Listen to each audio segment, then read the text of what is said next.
Hi, Mrs. Nazarian here for our 15th reading lesson.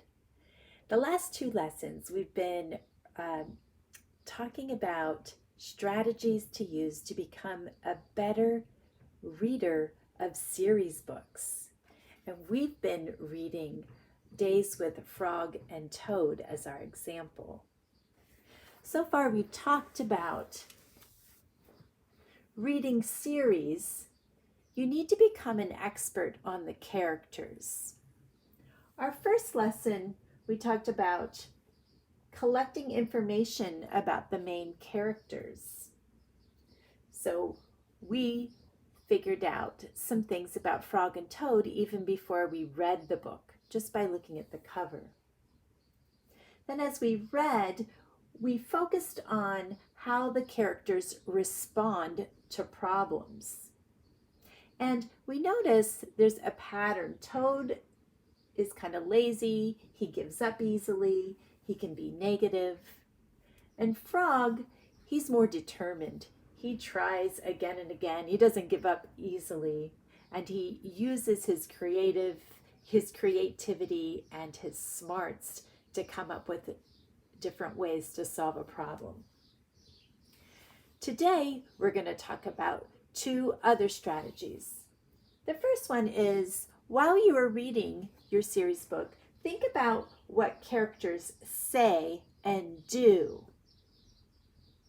Then also use what you know about the characters to guess or make a prediction about what the character may do next.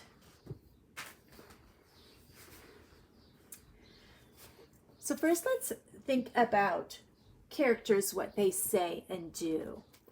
So I'm going to teach you that when you are an expert on a character, you can understand that character like you understand your best friend. You can think, why did he do this? Or why did she do that? And then you can also think of the answers too. I'm going to give you an example, okay? Have you ever been with a big group of kids, right? And you were having a conversation and you look over at your best friend and you see that she is looking really upset or really mad. And at first she'll be like, oh, what is she so mad about? But then, because this is your best friend, you can think back over everything that just happened and you go, oh, I bet I know why she got so upset. That's what it means to be a best friend. You really get the person. You know them so well. You can easily figure out why your best friend is upset.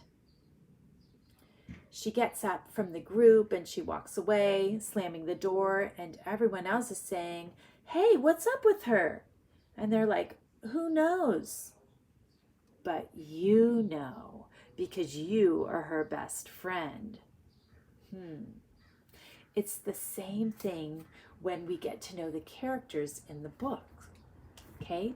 You at first will be like thinking about what they say and what they do, but after a while, just like your best friend, you're going to understand why they do those things as well. Let's practice some of that with this story, this chapter, The Hat in Days with Frog and Toad. I believe it's it's the 4th chapter in this book.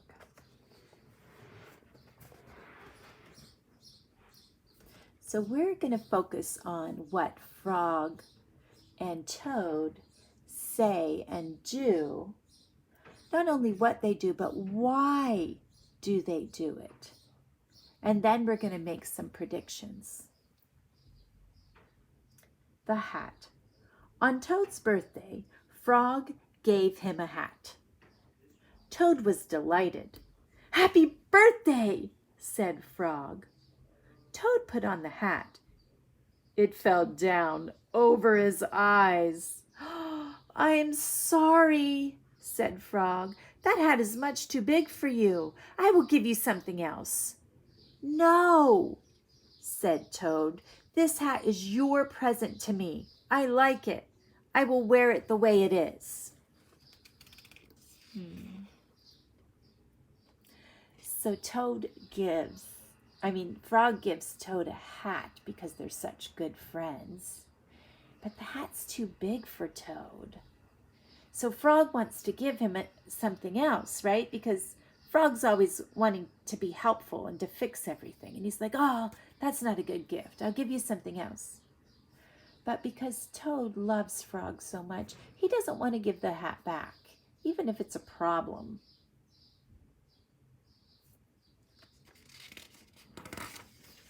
We're paying attention to a lot of what they're saying and doing, but also we're thinking about why. We know that Toad doesn't want to give the hat back because he loves Frog, and it was his gift to him. See, we're figuring out why, even though the words in the book don't tell us that. Frog and Toad went for a walk. Toad tripped over a rock. He bumped into a tree. He fell in a hole. Frog, said Toad, I can't see anything. I will not be able to wear your beautiful present. This is a sad birthday for me. Frog and Toad were sad for a while. No. Because they're such good friends, when one of them is sad, I'm thinking that they both feel sad. So I'm going to stop here for a minute, and I am going to think about what I know about Frog and what I know about Toad, and I'm going to predict or guess what I think the characters are going to do next. Okay, so I predict that Frog is going to be helpful. Remember in the other stories that we read, Frog, he always seems to be the helpful one. He comes up with ideas, he tries things, he doesn't really give up. So I'm predicting he's going to come up with some kind of idea about this hat being too big for Toad and falling over his eyes. Let's read and see if I predicted correctly. Then Frog said, Toad, here's what you must do. Tonight, when you go to bed, you must think some very big thoughts. Those big thoughts will make your head grow larger. In the morning, your new hat may fit. Oh, what a good idea, said Toad. So let's see, Frog is telling Toad to go home and think big thoughts. Maybe his head will grow bigger. That doesn't seem like a very good idea, that would work, but let's read on. That night when Toad went to bed, he thought the biggest thoughts that he could think. Toad thought about giant sunflowers. He thought about tall oak trees. He thought about high mountains covered with snow. Then Toad fell asleep. Frog came into Toad's house. He came in quietly. Frog found the hat and took it to his house.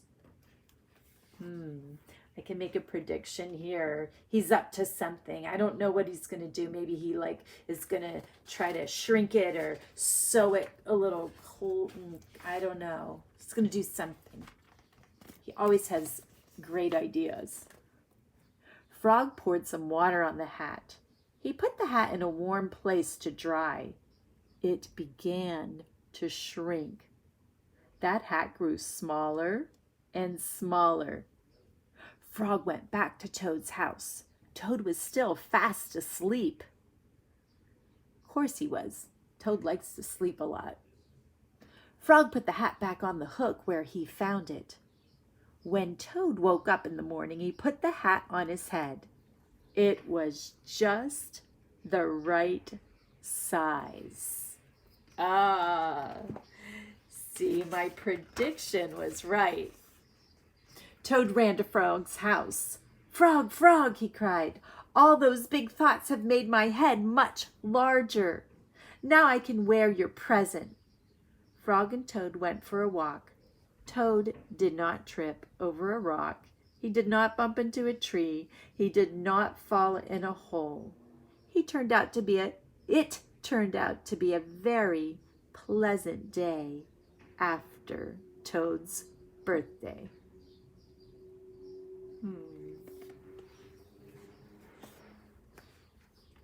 So in that chapter, because we already know the characters so well, we think about what they say and do and how they respond to problems, and we collect all this information in our heads.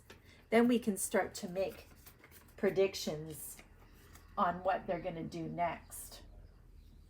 But there was also a surprise in that chapter. I learned something new about Frog that I really hadn't thought about before. It was another characteristic that I hadn't noticed. He kind of is tricky. I mean, he tricked Toad. He didn't let him know that he was pouring the water on the hat to shrink it, right? He tricked Toad into thinking that it was Toad's big thoughts that made his head grow bigger, not that Frog shrunk the hat, right? So I learned something new about Frog, and I wonder in maybe the future stories if he will try to trick Toad again.